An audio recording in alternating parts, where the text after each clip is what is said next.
피부에 노화가 들어 보이기 시작하는 것은 바로 피부가 아기처럼 아주 팽팽하지 못하고 여러 가지 이유로 굴곡이 생기기 때문입니다.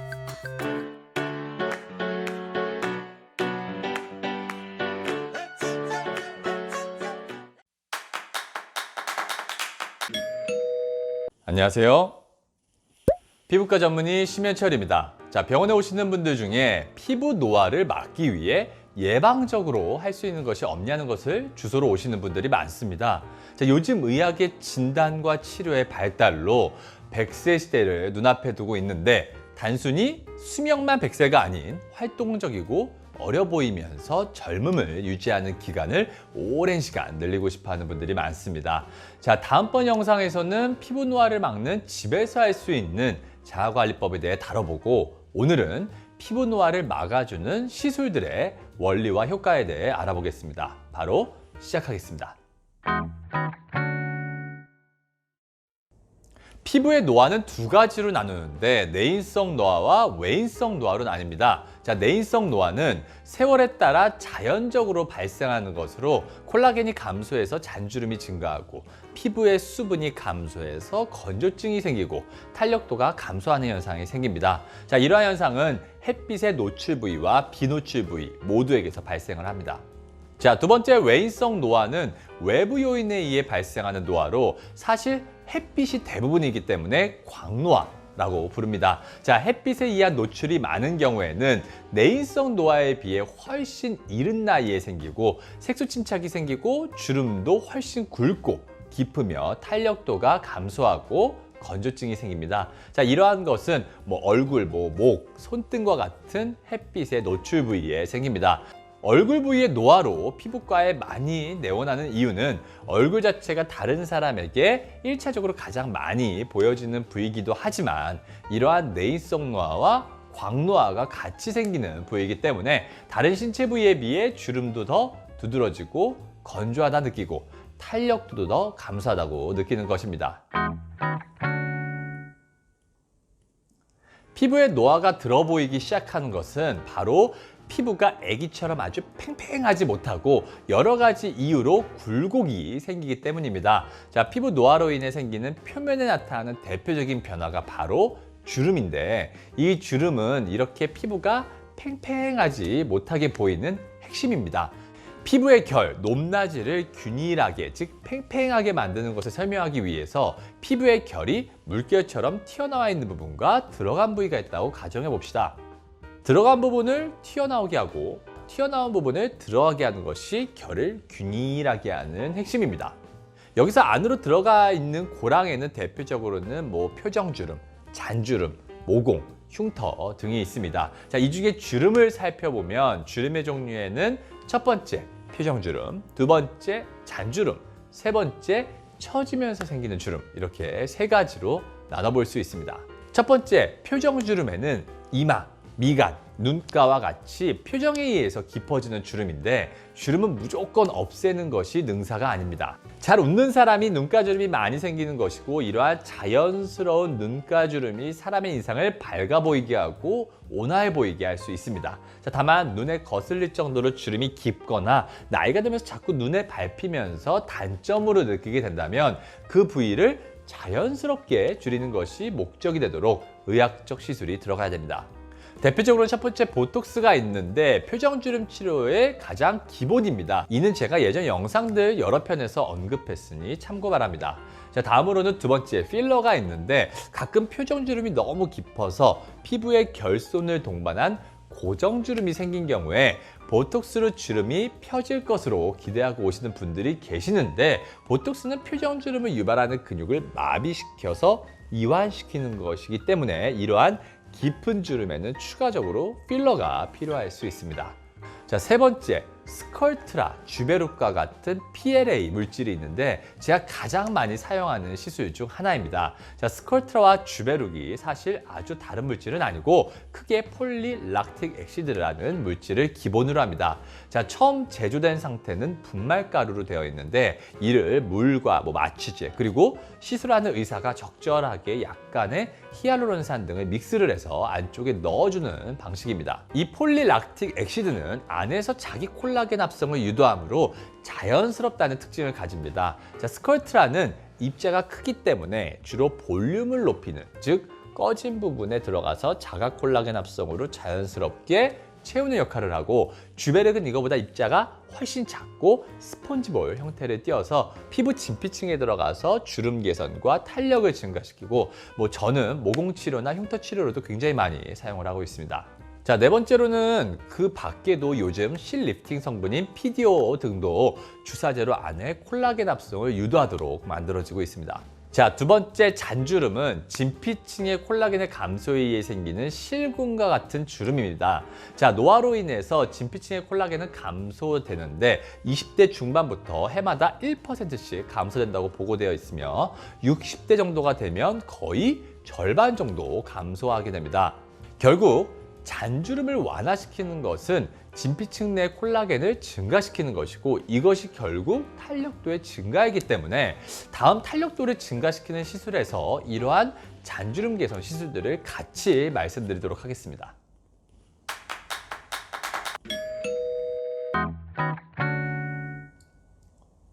피부의 톤과 결을 균일하게 하는 것 이상으로 얼굴을 좀 더 좋아 보이게 하는 것 중에 대표적인 것이 탄력입니다. 자, 얼굴에 특별히 색소가 없어도, 특별히 뾰루지나 흉터가 없어도 뭔가 피부에 광이 나고 매끈해 보이는 사람들이 있는데, 이것은 바로 탄력입니다. 자, 탄력을 증가시키기 위한 첫 번째는 피부의 수분을 증가시키는 시술입니다. 자, 피부의 수분이 감소해도 탄력은 감소되기 때문에 보습이 중요한 요인 중 하나입니다.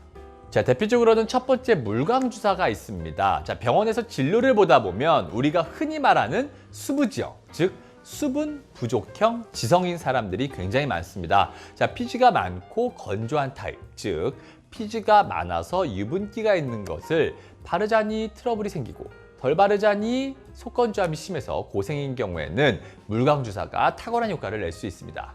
생각보다 굉장히 과소평가되어 있고 우리가 얼굴에 물광이 잘 흐르는 미용 시술로만 생각하는 경우가 많은데, 사실 아토피가 심한 사람에게서 얼굴뿐 아니라 아토피가 심한 부위에 히알루론산을 주사기를 사용해서 아예 피부층에 심어주게 되면 주변으로부터 자신의 무게의 1000배 정도의 물을 끌어당기는 역할을 하여서 피부 내 수분 유지와 보호막 역할을 할 수 있습니다. 자, 두 번째로는 그 외에 스킨 부스터들이 있습니다. 자, 사실 요즘 굉장히 유행인 스킨 부스터는 말 그대로 스킨, 즉 피부를 부스터, 더 좋게 해주는 물질이라는 뜻입니다. 자, 그러므로 앞에 말한 히알루론산 물광 주사가 가장 대표적인 스킨 부스터이고, 요즘에 이것 말고도 리쥬란 힐러, 앞에서 말씀드린 쥬베르 등이 있고, 그 밖에도 각종 무슨 명품 이름을 딴 땡땡 주사, 이런 것들도 바로 스킨 부스트에 해당되고, 자, 피부 표면에 수분 공급을 시킨다는 점에서 탄력을 증가시킬 수 있습니다. 자, 두 번째로는 진피층의 콜라겐을 증가시키는 시술입니다. 자, 나이가 들면서 피부의 콜라겐 수치가 감소되는데 피부의 콜라겐들은 대부분 진피층에 위치하게 됩니다. 자, 이러한 진피층의 콜라겐은 20대 중반부터 매년 1%씩 감소하기 때문에 이를 증가시키기 위한 노력을 하는 것입니다. 자, 이러한 탄력을 증가시키는 시술로는 대표적으로는 써마지와 올리지오 등이 있습니다. 자, 그중에 첫 번째 써마지에 대해 알아보면 코 모래를 덮고 있는 주머니가 있는데 안이 꽉 차 있어서 소시지처럼 팽팽한 상태가 있다고 가정해 봅시다. 자, 모래가 1%씩 감소가 되면 모래 주머니의 표면이 어떻게 될까요? 표면이 팽팽하지 못하고 우글우글우글 울고 표면에 주름도 잡히겠죠. 자, 이러한 써마지는 어떤 아래쪽에서 처지는 살을 위로 쫙 올리는 개념이 아니라 피부 전체적으로 콜라겐의 밀도가 나이가 들면서 필연적으로 감소되는 현상을 역으로 증가시켜서 모래주머니 안을 팽팽하게 채워주는 역할을 한다고 생각하시면 됩니다. 자, 그러면 어떤 분들이 효과가 있을까요? 얼굴 전체적으로 탄력도가 떨어지고 잔주름이 많고 잔주름과 함께 노화 과정으로 모공이 확장되어 있는 분들은 써마지로 좋은 효과를 볼 수 있습니다.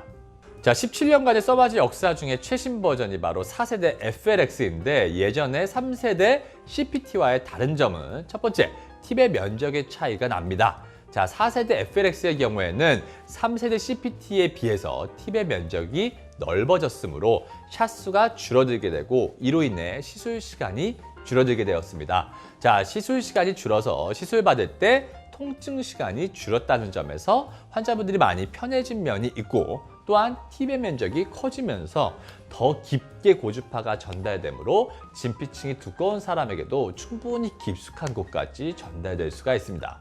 자, 두 번째는 피부 저항값의 측정인데, 자, 3세대 CPT 모델의 경우에는 시술 전 처음에 한 샷만 테스트샷처럼 시술하는 것이 있었는데 피부의 저항값을 측정하는 샷이었습니다. 근데 4세대 FLX의 모델의 경우에는 매 샷마다 이 피부 저항값을 측정하는데 사람마다 피부 저항값이 다르지만 이 피부별로도 다르기 때문에 그 저항값에 따라서 더 효율적으로 에너지가 전달되게 하는 것이 4세대 FLX의 최신 아큐렛 기술이라는 것으로 이것이 3세대와 차별화된 기술입니다.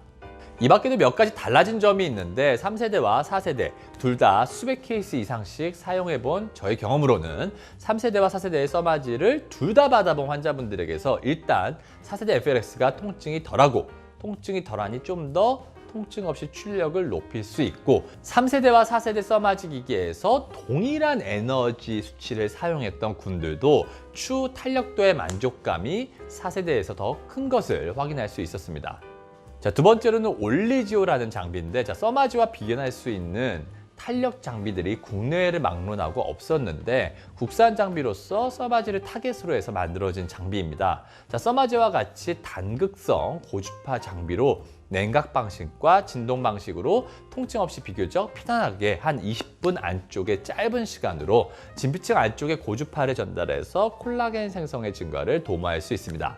자, 올리지오를 나름 수백 케이스 이상 해본 현재의 경험으로는 즉각적인 표면의 히팅 능력은 뛰어납니다만 지속 능력을 볼 때는 써마지와의 비교했었을 때 아쉬움이 있습니다. 자, 하지만 팁 가격이 써마지보다 많이 저렴하므로 짧은 간격으로 탄력을 유지시킬 때는 효율적으로 사용해 볼 수 있어서 써마지와 써마지 사이의 탄력도가 떨어질 때 잡아주는 역할로도 많이 사용하고 있습니다. 자, 이제까지 피부 노화를 막는 시술들의 원리와 효과에 대해 알아봤습니다. 자, 첫 번째로는 피부의 결을 균일하게 하는 치료, 즉 주름 방지와 개선 치료에는 그중에서 첫 번째 보톡스, 두 번째 필러, 세 번째 스컬트라와 주베르과 같은 PLA 물질이 있고 두 번째로 탄력을 증가시키는 시술로는 그중에 첫 번째 수분 공급 측면에서 물광주사와 그 밖에 스킨 부스터들이 있고 두 번째 진피층의 콜라겐 증가로는 써마지와 올리지오 등이 있다는 것을 알아봤습니다. 자, 어떠한 치료든 본인의 피부 상태에 맞는 치료가 들어가야 하는 것이니 이것은 단순히 참고만 하시고 근처 피부과 선생님과의 본인의 피부 상태에 따른 상담 후에 결정하는 것이 좋을 것 같습니다. 자, 이제까지 연세더세 피부과 원장 심현철이었습니다. 감사합니다.